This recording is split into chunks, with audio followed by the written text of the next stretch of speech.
Est-ce qu'elle connaît les couleurs? Non. Est-ce qu'elle pointe du doigt? Non. Est-ce qu'elle peut jouer au même jeu pendant des heures? Oui. Est-ce qu'elle fait parfois des mouvements bizarres avec ses mains? Ce sont quelques questions que la pédiatre de ma fille m'a posées. Elle avait alors 24 mois. Et moi, ce jour-là, dans ce cabinet, j'avais l'impression de passer un examen oral. Un examen où toutes mes réponses étaient mauvaises. Chaque mot que je prononçais, c'était comme si je m'enfonçais de plus en plus. Et je voyais bien que les réponses que je donnais à la pédiatre ne lui convenaient pas du tout. Elle a proposé à ma fille quelques activités, des jeux. Puis elle s'est assise, elle a laissé ma fille jouer. Et là, elle m'a regardé droit dans les yeux et elle m'a dit: votre fille Dalia est autiste.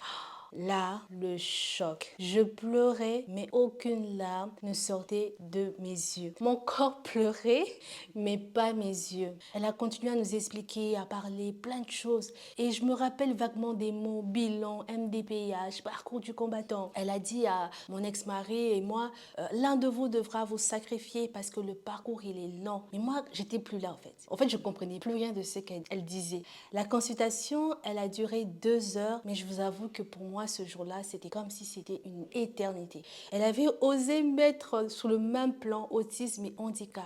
Elle me parlait de statut de reconnaissance, qu'il fallait appeler la MDPH, qu'il n'y avait pas de traitement, qu'il n'y avait pas de retour possible, que c'était à vie. Et moi, je ne pouvais pas y croire. Je me rappelle que je suis rentrée chez moi, j'ai fait ce que beaucoup de parents font, hein. J'ai tapé autisme sur Google, j'ai cherché des témoignages sur des forums, les causes, des traitements. En fait, j'étais encore dans le déni, j'étais encore persuadée que c'était une maladie. Et comme c'est une maladie, donc on peut en guérir. Je cherchais donc des témoignages, des choses qui pouvaient prouver que cette pédiatre avait tort. J'ai cherché, j'ai même commandé des livres, j'ai lu des livres, parce que pour moi, il fallait que je prouve que cette pédiatre s'était trompée et que ma fille va s'en sortir. Mais malgré ce déni, je ne pouvais pas ne rien faire. À l'époque, je me rappelle, j'étais en 3e année d'infirmière.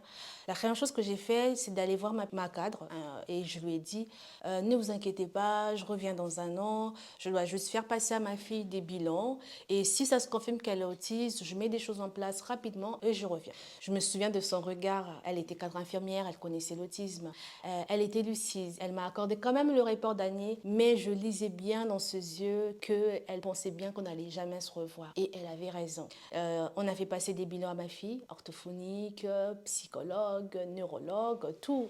Et pendant les bilans, j'ai ressenti un nouveau sentiment, c'était la colère. La colère d'être là, la colère de voir que ma fille, elle n'y arrivait pas. J'étais en colère contre moi-même aussi, de ne pas avoir vu plus tôt que ma fille avait un problème. Et j'étais en colère contre ma fille elle-même. Pourquoi elle n'y arrivait pas? Pourquoi elle était comme ça en fait?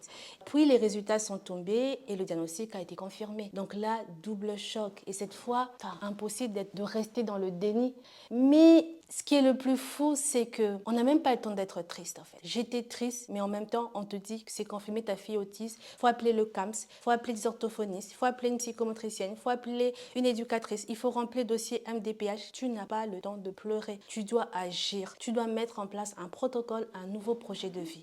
Et c'est là que j'ai compris ce que je dis aujourd'hui dans mon e-book, c'est que l'acceptation, ça ne vient pas d'un coup. C'est lent, c'est flou, ça va, ça revient. Je faisais des démarches, je mettais en place des rendez-vous, mais à l'intérieur, je vacillais entre déni et espoir. Pourquoi déni? Parce que j'espérais encore qu'un jour, elle parlerait, qu'elle rentrerait dans les apprentissages. Je m'accrochais à chaque séance d'orthophonie, comme si c'était la séance qui devait faire que ma fille puisse enfin parler, que ma fille puisse enfin savoir ça, ça, ça, ça.